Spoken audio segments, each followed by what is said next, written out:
Derren, could you begin by telling me what cold reading is and how it's used? Cold reading, I suppose, is the way that a complete stranger can seemingly tell you everything about yourself without being psychic and without knowing anything about you. In essence, the cold reader or psychic is supplying a lot of words, and you as the sitter, the other person, is supplying the meaning to those words.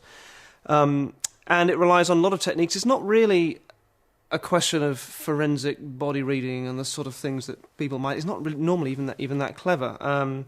There are linguistic tricks which, unless you're aware of them, are very easy to fall for.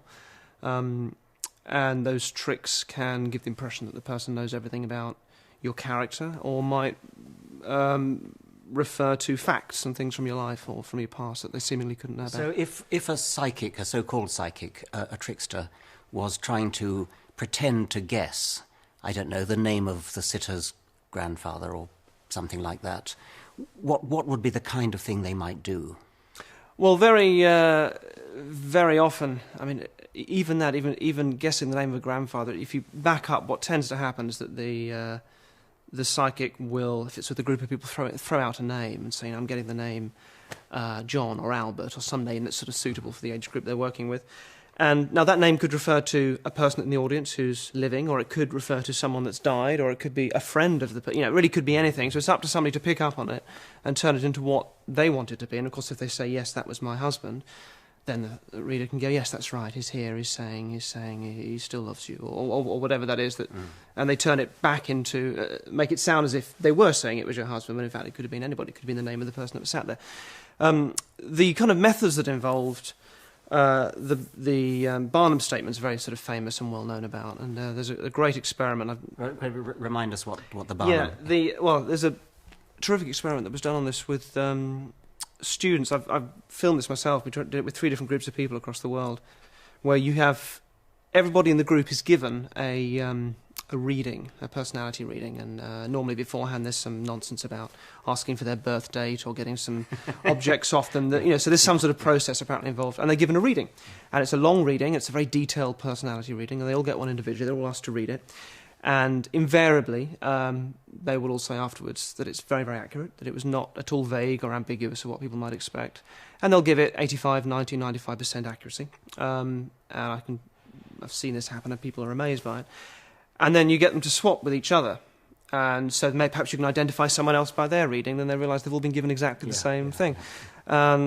Which was written months ago before I even met them, And the statements that fill those sorts of readings are generally Barnum statements. And Barnum statements are things which essentially apply to anybody. It's only part of the cold reading skill, but it's a major part of it. It comes from P.T. Barnum, the circus proprietor, who said, we have something for everybody. Something for everyone, that's right. Okay. And famously, a sucker was born every minute. So these are statements along the lines of,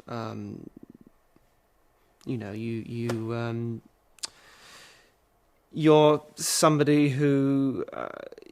you tend to keep people a little bit at bay, but when... You're a caring person. You're a caring... You keep people a little bit at bay, though. You tend to keep people at arm's length, but when you allow people into that inner sanctum of, when they become your close friends, if they betray you, then that really hurts, And you're not saying anything other than you're closer to people that you're close to. Then it means nothing, absolutely nothing.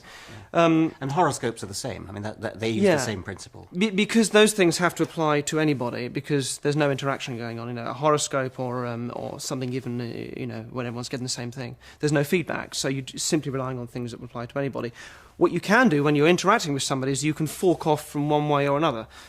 Be careful I say that. You can go one way or the other depending on the response you get. So if I said to you that the spirits are telling me you've got quite a temper, you could answer yes or no to that. You might agree or disagree. Now, if you agree with it, it feels like a hit, and I can say yes, that's right. I can sense that you've got a real temper. ... If you say no, I can say. Well, not on the outside. I mean, what you've done is you've learned how to sort of keep that very contained. But inside, you'll be aware that there are some things that really kind of knock you up and make you very angry. But what's great about you is that you've learned to control it on the outside. It still feels like a hit. Linguistically, what they tend to do is they say, they put the word not into the question. So they'll say things like, one recent reading I was listening to was, she said, now you haven't you haven't been drinking a lot of water recently, have you? And by phrasing it in the negative, it allows a yes or no to be a hit. And the answer was no, and she said, well, you should do. The Spirit's telling me you need to be drinking more than you are. You haven't been drinking much. And it sounded like a hit. Equally, if the person said yes, it would have seemed like, yes, they're telling me, either way. Then a common ruse also is to make statements that allow you to have both sides of the coin in one go. So, for example, if I said to you, you've got an extrovert side and an introvert side, that's not remotely convincing at all. That seems to be a given. But if you say to somebody, when you're at a party, you're very good at being able to hold court. You can entertain people. You're very good at being really the life and soul of a party. But what's interesting about you is that when you walk away from that, you'll often find yourself at home running back through conversations in your head and wondering, oh, what did that person mean? Why did I say that? That was stupid. And when you're even at those parties, even though you like to think that you're somebody who can be in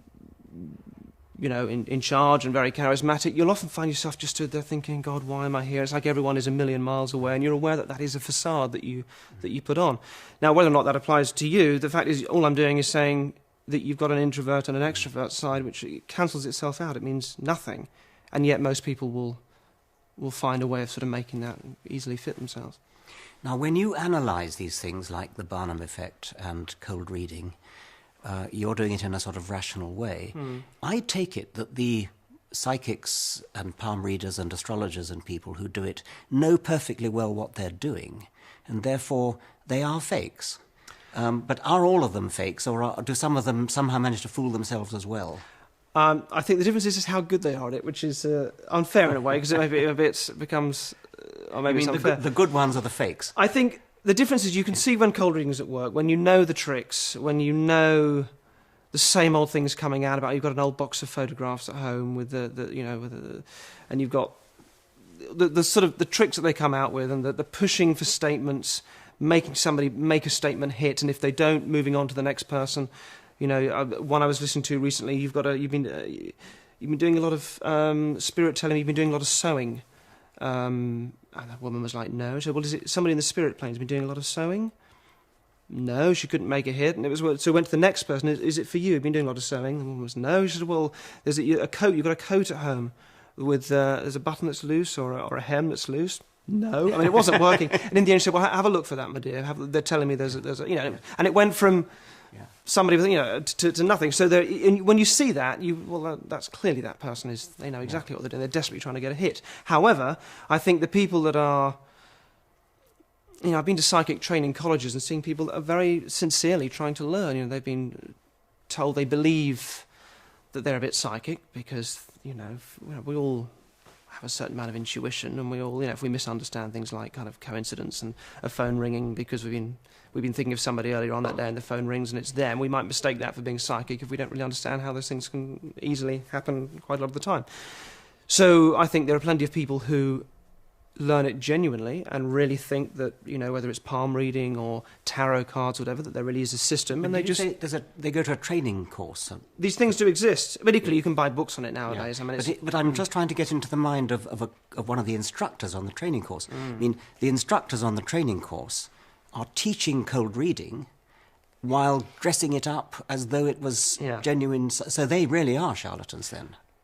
I think so. I think so. It's difficult because cold reading is something that you can be taught to do without it seeming like tricks. Okay. I've been in a situation where trainee psychics are sat around saying things to each other like, I'm sensing there's... some of the great things I heard was, I'm sensing you're on a bus and the bus is going the wrong way, but it might not be a bus, it might be a relationship. And when you're hearing things like that, you think, well, okay, this isn't cold reading, this is just people sort of apotheosizing intuition and just learning to I'll just speak openly and I know this other person's going to make it fit because we're all partisan and we're all learning together. And that just seems sort of naive and a bit of a shame. When they're learning it all together, they're still dressing it up in their own minds as the spirit world talking to them rather than... Absolutely. But all it is it's just being intuitive and being open and just say what you feel. That's all it is. It's this whole thing of intuiting your way to enlightenment and knowledge, which is, a potentially disastrous way of thinking.